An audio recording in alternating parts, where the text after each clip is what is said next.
Demey. Bonjour Bruno. Bonjour Éric Gailloux. Bonjour Bruno. Annie, vous êtes responsable de la cellule développement au CFPPA Lévazé-Bellac.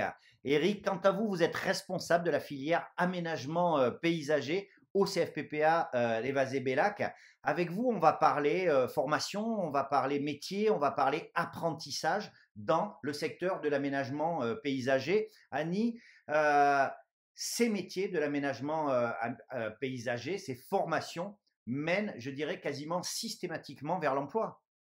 Ah oui, tout de suite en fait.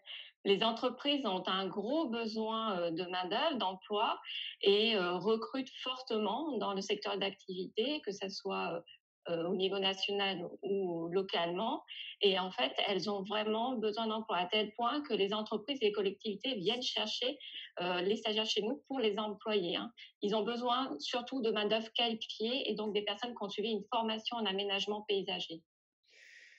Éric, finalement, une des raisons pour lesquelles on manque de main-d'œuvre, c'est peut-être aussi parce que ces métiers sont mal connus et notamment, on connaît mal tout le côté technique, tout le côté expertise, voire technique et technologique de ces métiers de l'aménagement paysager.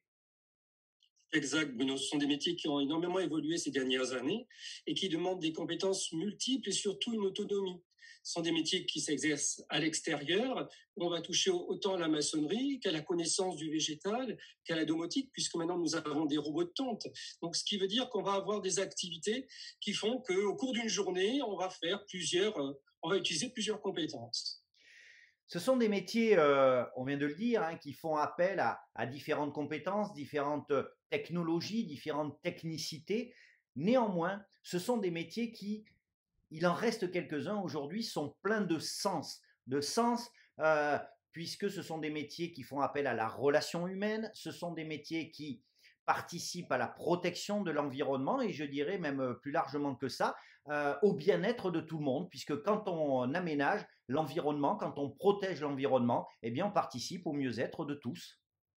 C'est exact. On parle souvent de l'embellissement d'une commune. Ce sont des métiers qui vont avoir un rôle pour le citoyen, puisqu'on va se retrouver dans des jardins, on va pouvoir échanger, on va pouvoir avoir des jardins thérapeutiques qui sont de plus en plus demandés, des jardins partagés qui ont vraiment ce rôle, on va dire, social, hein, de rencontre, de redécouverte du végétal.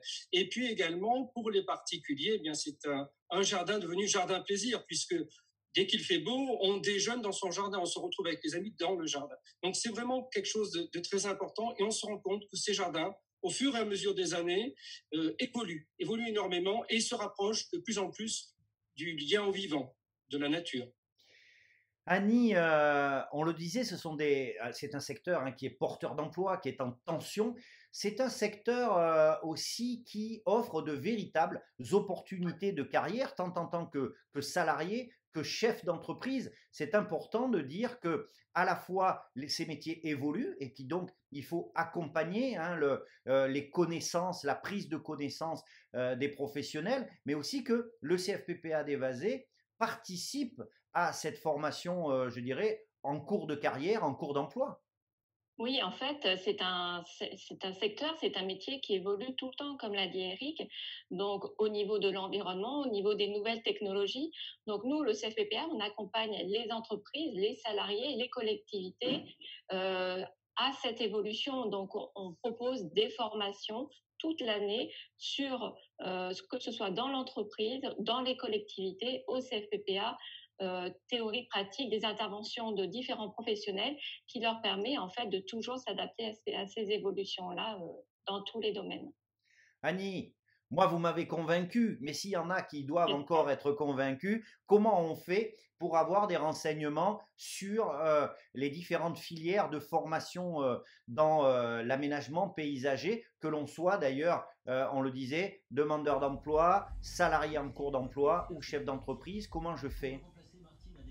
Alors, pour nous contacter, c'est très simple. Il faut que vous nous contactez soit par téléphone, de manière classique, par mail, les coordonnées sont sur le site internet du CFPPA, via le site du CFPPA et sur les réseaux sociaux type Facebook, vous pouvez nous contacter. Donc, c'est très facile et vous rencontrez des vrais professionnels, des passionnés et une équipe prête à vous répondre. Eric, avant de se quitter, un dernier mot. Je sais que ces filières vous tiennent particulièrement à cœur. Allez, vous avez quelques secondes pour convaincre encore les indécis. Oui, donc nous avons, avec l'école du jardin planétaire, vous connaissez le célèbre paysagiste Gilles Clément, qui est vraiment avant-gardiste dans la conception des jardins de demain. Eh bien, nous avons créé un chantier-école sur les basés pour que justement on puisse découvrir ces nouvelles façons de concevoir le jardin en respectant la nature, c'est-à-dire pour être conforme à la loi qui est la loi Labbé, pour être vraiment dans une production sans utilisation de produits phyto et dans le respect du vivant et, on va dire, des espèces locales. Voilà, tout est dit. Merci beaucoup Annie Demey, merci beaucoup Éric Merci Gailloux. Bruno. On le rappelle, Merci. le CFPPA Lévazé-Bellac est à votre écoute, est à votre disposition pour vous renseigner, pour vous accompagner dans vos projets du secteur de l'aménagement paysager. Merci beaucoup, à très bientôt. Merci. Merci, à bientôt. À bientôt.